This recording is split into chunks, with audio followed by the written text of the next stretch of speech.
Over 1 million teachers use IXL in their classrooms every day for one reason. They love it. The gold standard teaching and learning solution, IXL provides thousands of instructional resources, actionable analytics, and assessments to increase teacher capacity and effectiveness. IXL takes the guesswork out of lesson planning with ready-made plans.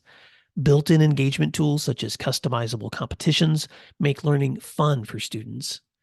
Dr. Trujillo, superintendent at Tuscan Unified School District, says this about IXL, quote, "For the teacher, IXL opens up the door to be a lot more effective and provide more differentiated instruction to the different subgroups of students in their class," end quote. Empower your teachers with the tools and insights they need to enhance instruction, all in one single, easy-to-use platform. Get started today at ixl.com. You're listening to Monday Matters, a Principal Matters podcast production. Hi, friends. This is Will Parker back with my co-host, Dr. Jen Schwanke, for another Monday Matters. Jen, it's February, and this is Black History Month. I just want to say before we get started that this month we're going to be highlighting every Friday an encore episode of an extraordinary Black leader who has been on our podcast in the past. So these won't be going out through our newsletter, but you can find them on the website, or if you subscribe to the podcast, you can check out those downloads anywhere you listen to podcasts. But we just featured Dr. Dawn Parker, author and wonderful leader from the Chicago area this last week. But how are you doing, Jen, as you step into February? I'm doing quite well. I was just on a call with a chief academic officer cohort that is being run through ASCD. And it was funny because we're all bemoaning the winter weather. February has been a lion indeed. So that was kind of fun. And we got a lot of good conversation about leading academics. Super fun. I'm so sorry that you guys have been hit so hard, especially in Ohio. We got hit hard in Oklahoma, but then we've been enjoying some sunny weather. But I will actually be in the Columbus area next week when you're heading to Nashville. And so for those of you that are going to be at AASA, look up Jen's breakout sessions there. And if you're going to, if you have any opportunity to say hello to me while I'm in the Columbus area next Thursday and Friday, feel free to reach out. But I'll be working with some schools across the Ohio area that I've been working with virtually. I get to see them in person. But Jen, I wanted to bring today's conversation back to something you've been writing about in your Principal Problems newsletter, and that's AI. You set the stage. You just came back from a conference in San Diego, and you brought some really helpful thoughts about this that I know we're going to be chewing on for a long time. Right. And there's, I did say in my newsletter, I'm really fatigued by the AI conversation, I'll be honest, but that's not allowed. I can't be fatigued because it's a real thing and we have to keep watching this, have to keep looking at it. And so, yeah, I was, as part of this chief academic officer cohort, we were able to, ASCD secured funding. And so a group of about 200 educators from across the country came to San Diego.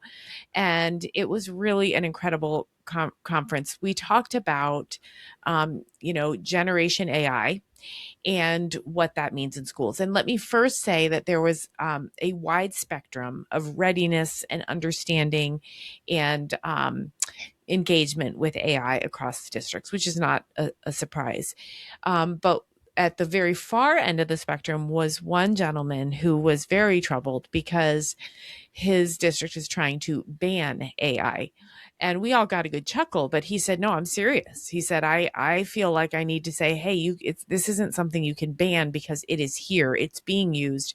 And if we think it's not, we're really missing the boat here. And so then on the other end of the spectrum are districts who are doing some really amazing things to try and get ahead of the bad parts about AI and, be forward thinking also in how we're going to manage this with our students and our staff.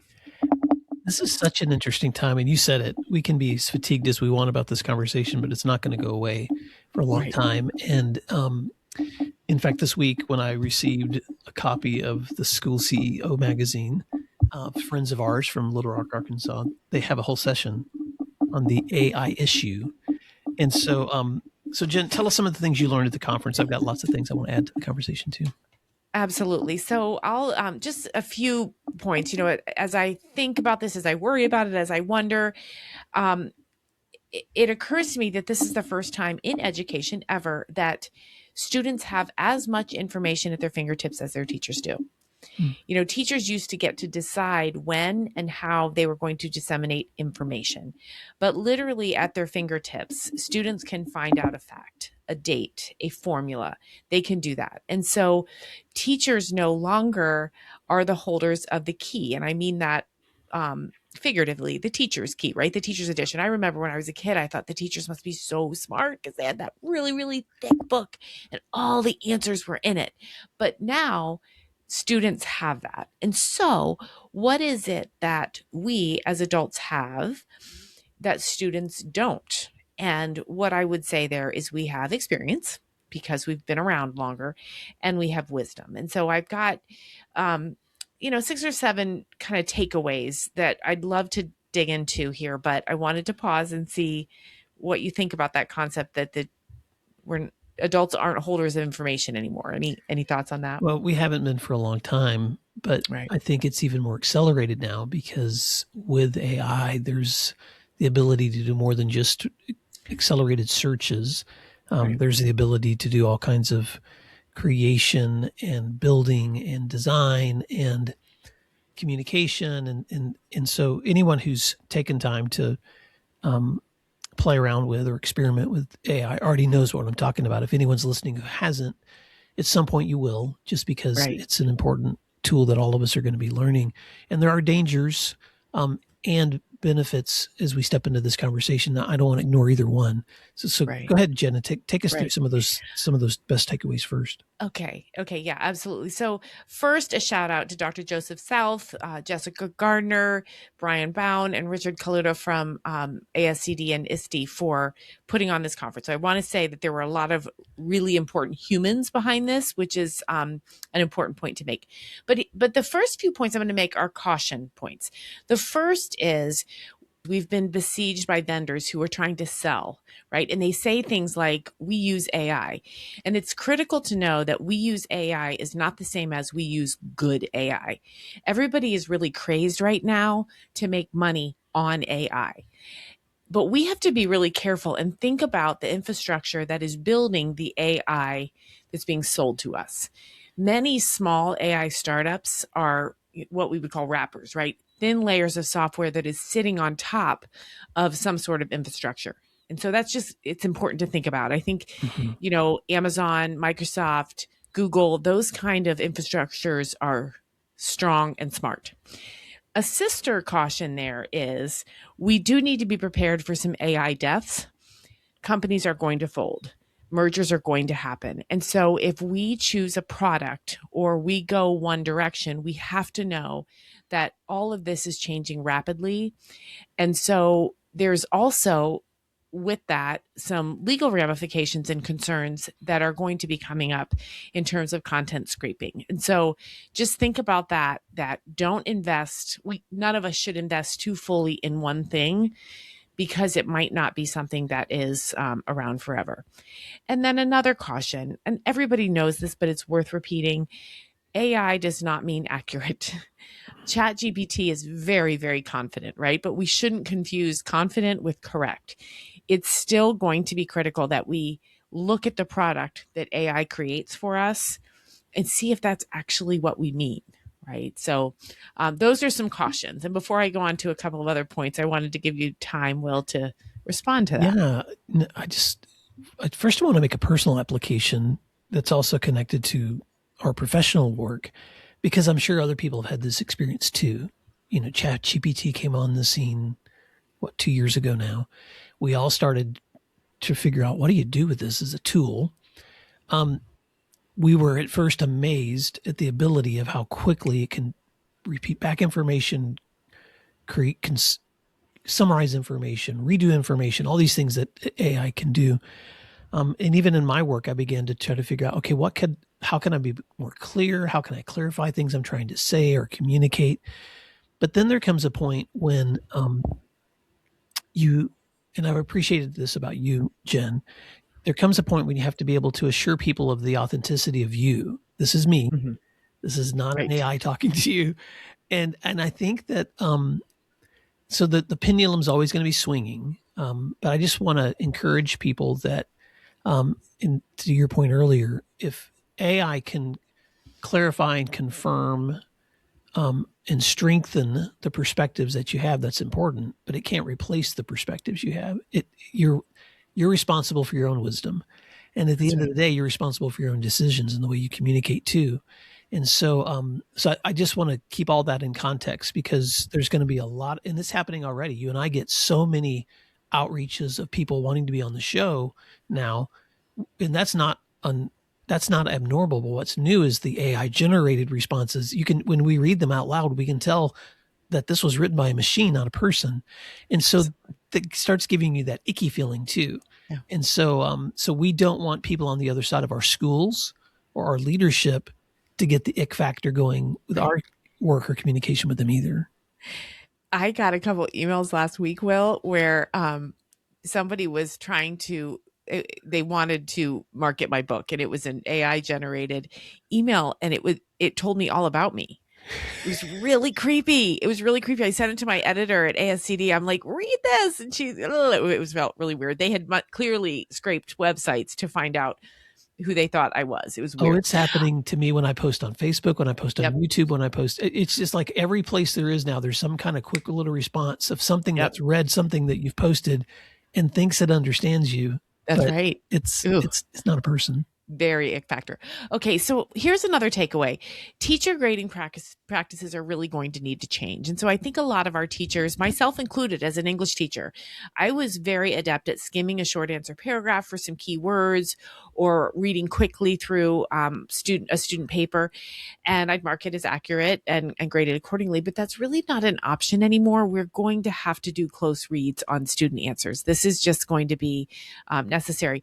I was with a group of teachers on Wednesday, and they said, these are high school teachers, and they said, we're going back to handwriting. We're using the AI tools, but in terms of assessment, we're going back to handwriting, and we're pulling kids up, and we're saying, okay, tell me what you wrote and tell me why.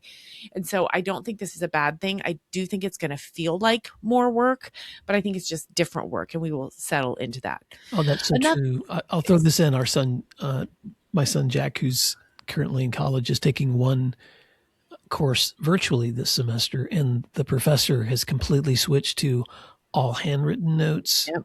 all scanned, where I can tell that you've written in colored ink, all the paper. So it's completely switched back to, I Yep. need authentic first person proof that this is you, Right. that's writing the notes and the essays that I'm receiving from you. It's a lot Exactly. of work on his part. My son actually wasn't bothered by it. He was like, well, Yeah. makes sense to me.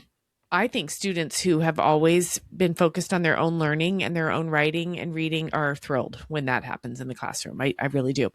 Okay, another takeaway is that AI manipulates us, and that's not a bad thing, but it's something to be aware of. I attended a session from the creators of Fortnite, that wildly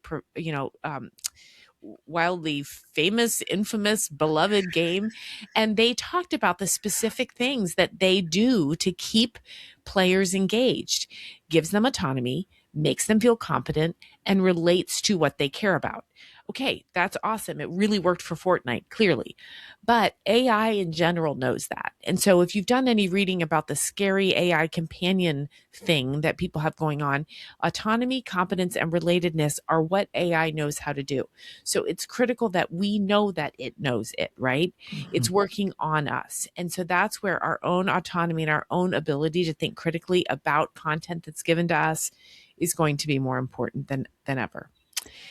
And it's hazy. The future's hazy. We don't really know where this is all going, which leads to my final point. Are you ready? Mm-hmm. Okay, this is something that Jessica Gardner stood up and talked about this. She is ISTE ASCD, and she talked about the difference between using AI to make our lives easier, more efficient, versus transforming. So she said that, and I was like, yeah, of course. And then I started to really think about it and really listen to her. And she talked about this AI loop, wherein a teacher might develop an assignment using AI. The student does the assignment using AI. The teacher grades it using AI. The student makes corrections using AI. So we have this loop that goes on and on and on. And who is doing the learning? The answer is AI. AI is the only one learning there, right? And so knowing that we have to stop thinking, okay, how can we reduce friction? This is a term that started to come up. We want things to be easier. We don't want friction. But the point is, and there's a lot of really good things coming out about this right now, we actually, as human beings, need to be challenged. We need things to be hard. We need to be pushed, and otherwise we don't learn or grow. We just are stuck exactly where we are. And so we have to think about AI as a tool for change. The magic of human beings, the essence of being a human being is to understand things, to think about them, and to not reduce the hard so much as get better at how we deal with things. And so when I think about that from the school, there's a lot of ways to apply this into life, right? But when I think about it from school, in a school setting, I think about how hard it used to be to study for a spelling test. We don't necessarily need to study for spelling tests anymore because of AI. But does that mean that we shouldn't learn how to take tests, that we shouldn't learn how to study, that we shouldn't learn how to put a pencil to paper, that we shouldn't learn how letters go together to create chunks of sound, and that sound is how we communicate? That stuff still needs to be there, no matter how we determine that we should use AI. Yeah, transformation versus efficiency. I That's really right. like that, Jen.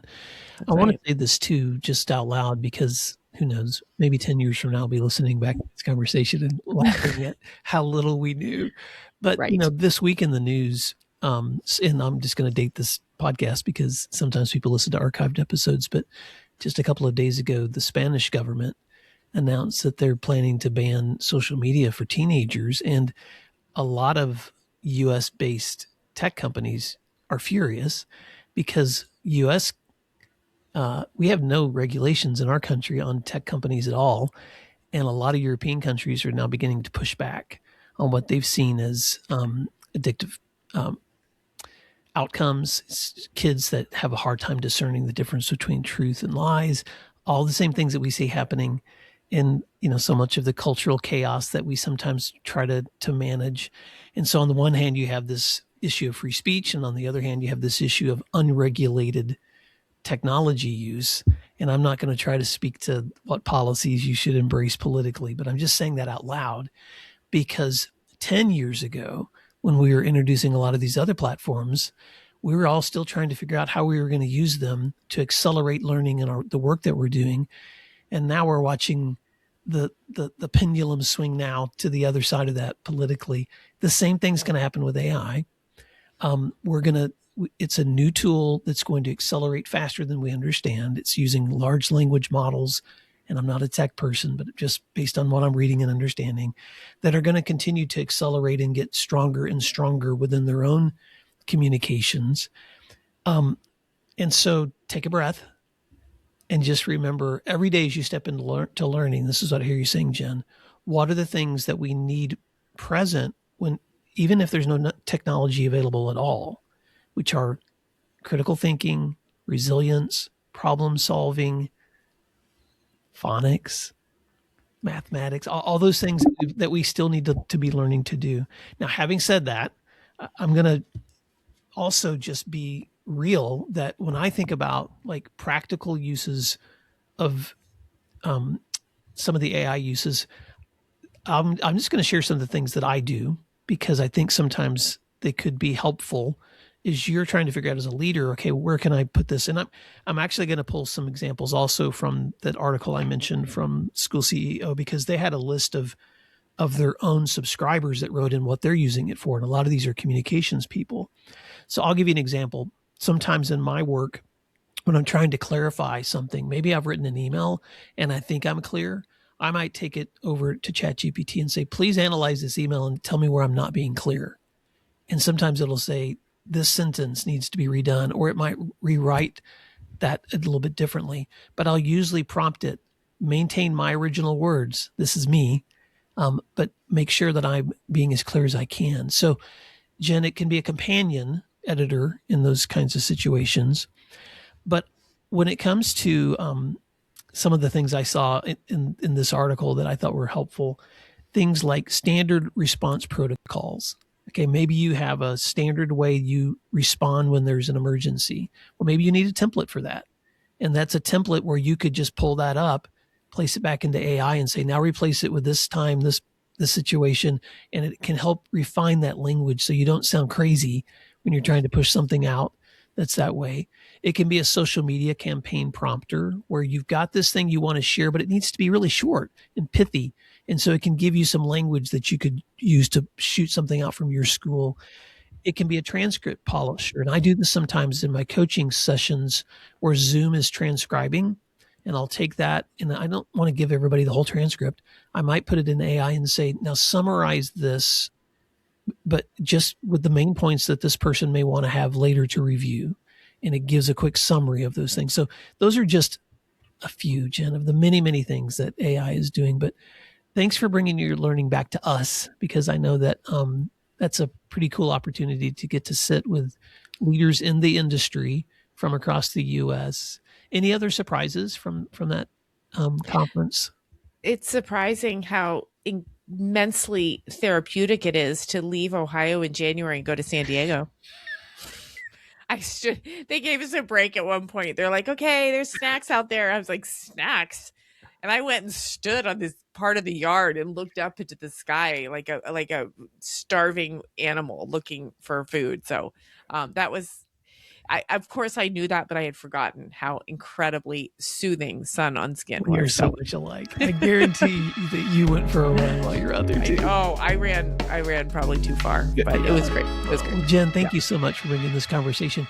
In this week's post, Principal Matters listeners, you can see, we'll put links to both the last two Principal Problems newsletters that Jen wrote about, this AI part 1 and part 2. But Jen, thank you. How can listeners stay connected with you and your resources? Find me anytime at my website, jenschwanke.com, and that's also where you can subscribe to my weekly newsletter. And you can find this podcast and all of our other resources at my website at williamdparker.com. And until next week, thanks for doing what matters. Thank you for listening to today's episode of Principal Matters, the School Leaders Podcast. If you enjoyed the show, would you take a moment and like, share, subscribe, or leave us a review? In fact, if you share it out with a friend, even more people can become a part of these conversations. Sign up for our newsletter at williamdparker.com for even more free resources. And don't forget to check out our website to learn more about our books, professional development offerings, Grow Academies, masterminds, executive coaching, and keynote presentations. Wow, let's keep learning together.